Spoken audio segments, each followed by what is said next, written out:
We put so much thought into, planning arrivals in life, births and all that. But there's this really interesting shift happening now around how people think about their final departure. It's moving away from just the traditional, sometimes quite heavy hardwood casket towards things that feel, I don't know, more natural, more aligned with the environment. People seem to want a story, an end-of-life story that just feels right.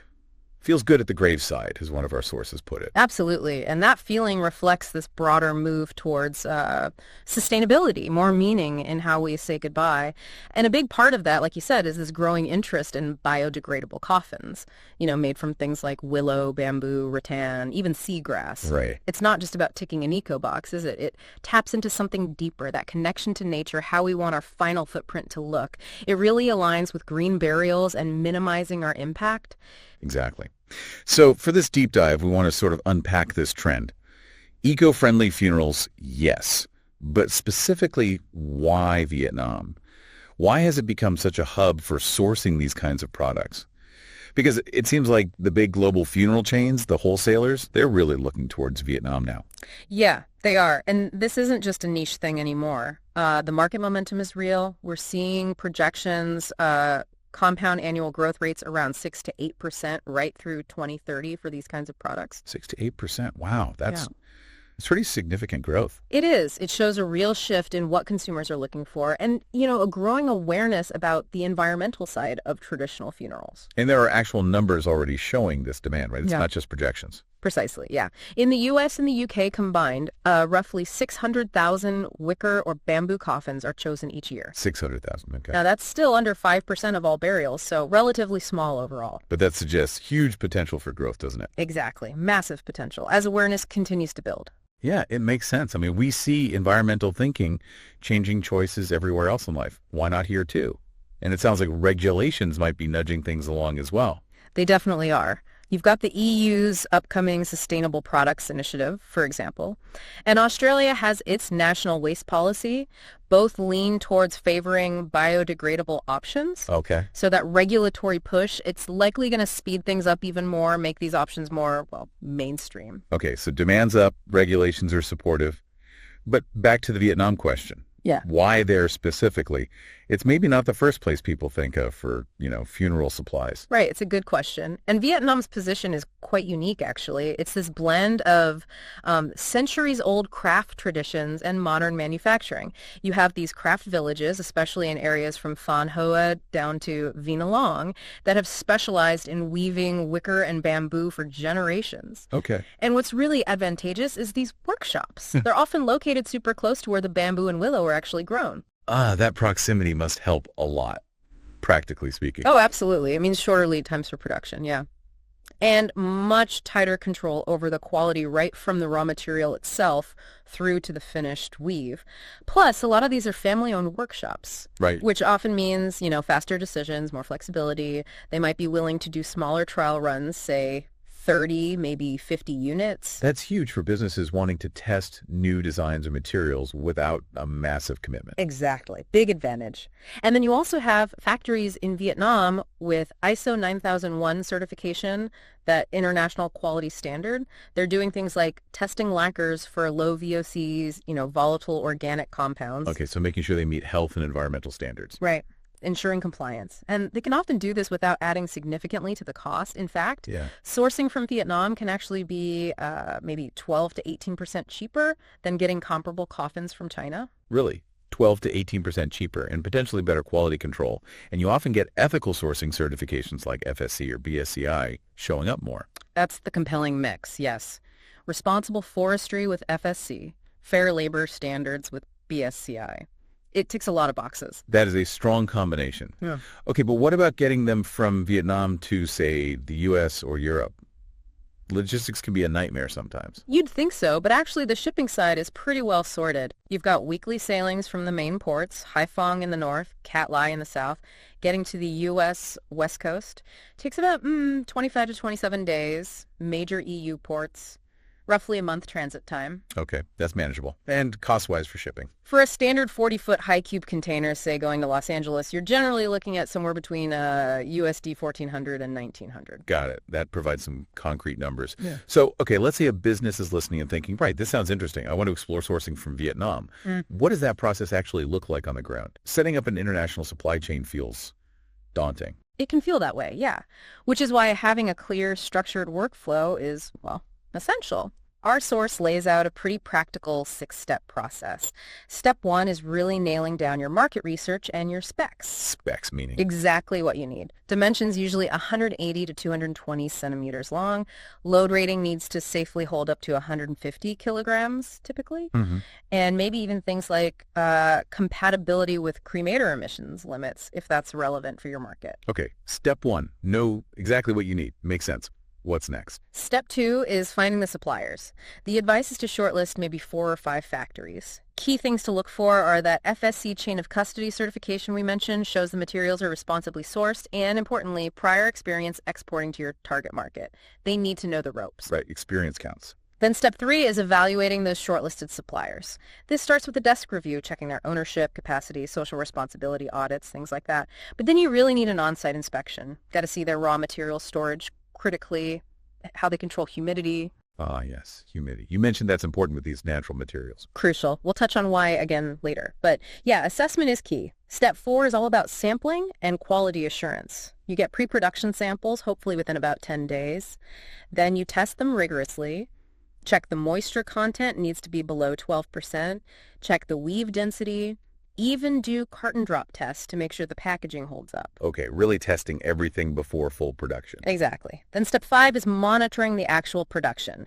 This means inline QC checks quality control, usually at around 30, 60, and 90% completion.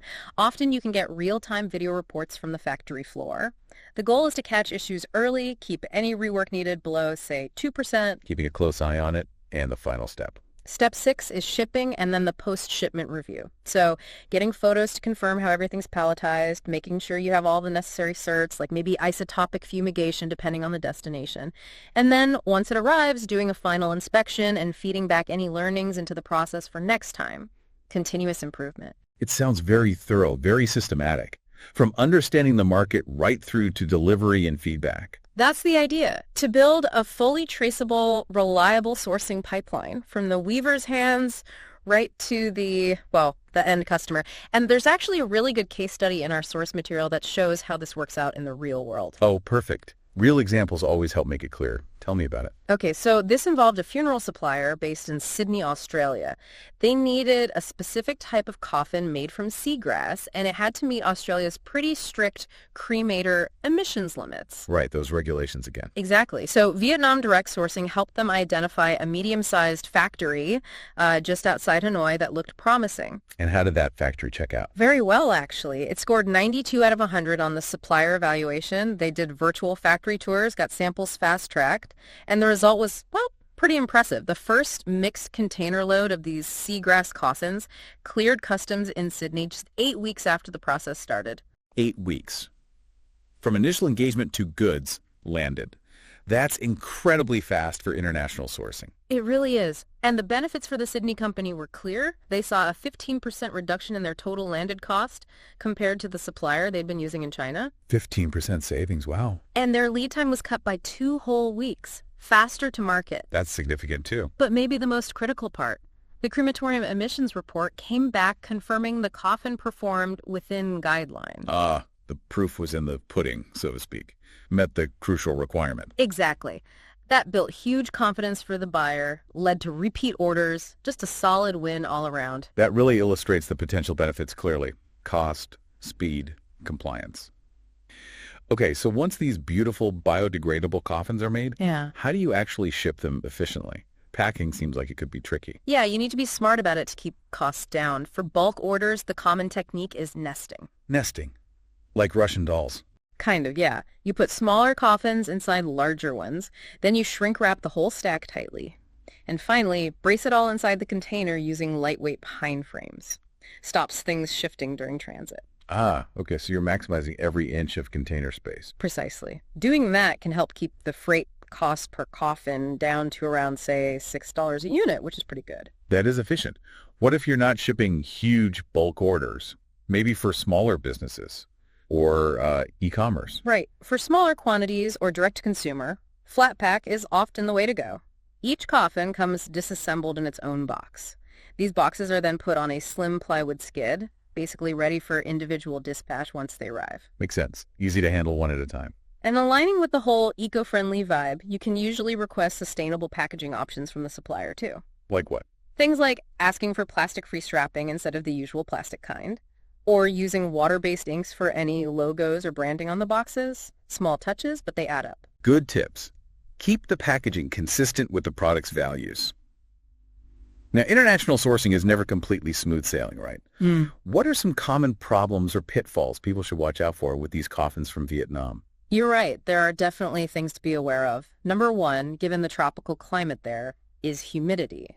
We touched on it earlier. Natural woven materials like bamboo or willow can absorb moisture from the air. If they do, the panels can swell.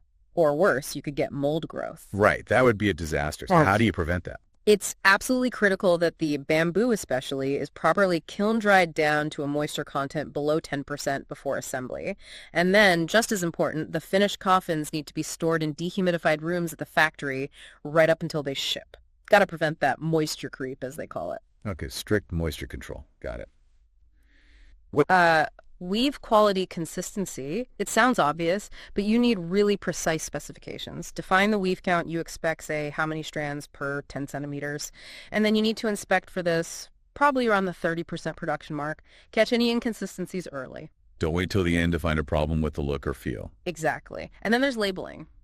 Seems simple, but getting it wrong causes headaches. If you're exporting to the EU, you need clear material declarations.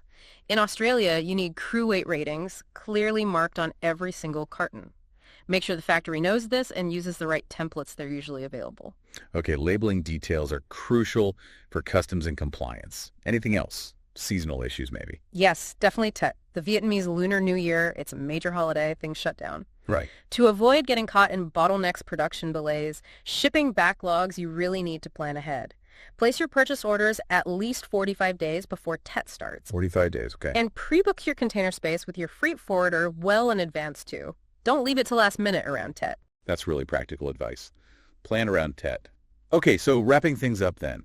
If we boil it all down, what are the main takeaways for someone thinking about biodegradable coffins from Vietnam? Well, I think the big picture is clear. These products meet a real, growing demand for more sustainable end-of-life choices. That's point one. Point two is that they can actually help protect or even improve your profit margins compared to some traditional options or other sourcing locations. So it's good for the planet and potentially be good for the bottom line. Potentially, yes. And point three is that Vietnam specifically offers this really strong combination: skilled artisans, improving ethical production standards, and generally transparent costing. It's a genuinely reliable alternative to, say, China for these products now. It sounds like a compelling option then, but not without needing careful management. Absolutely. That's the crucial final thought, really. Success here isn't automatic. It demands a disciplined approach. That means, choosing your suppliers carefully, doing thorough vetting, and having consistent quality checks throughout the whole process. Diligence is key. Diligence is absolutely key. That rigor is what protects your brand's reputation, ensures you get the product you expect, and ultimately supports that healthy bottom line we talked about. It really is fascinating, isn't it? Seeing how this deep human need for connection, for meaning, for sustainability, how it's reshaping even this industry. It connects personal values, cultural shifts, and these big, complex global supply chains in such a direct way. It really does. And it makes you wonder, doesn't it? How will these trends continue to evolve? What other industries might learn from this kind of shift towards more ethically and environmentally conscious sourcing? And maybe just on a personal level, it prompts us to think about how we align our own values with, well, all the significant moments in life, including the very last one.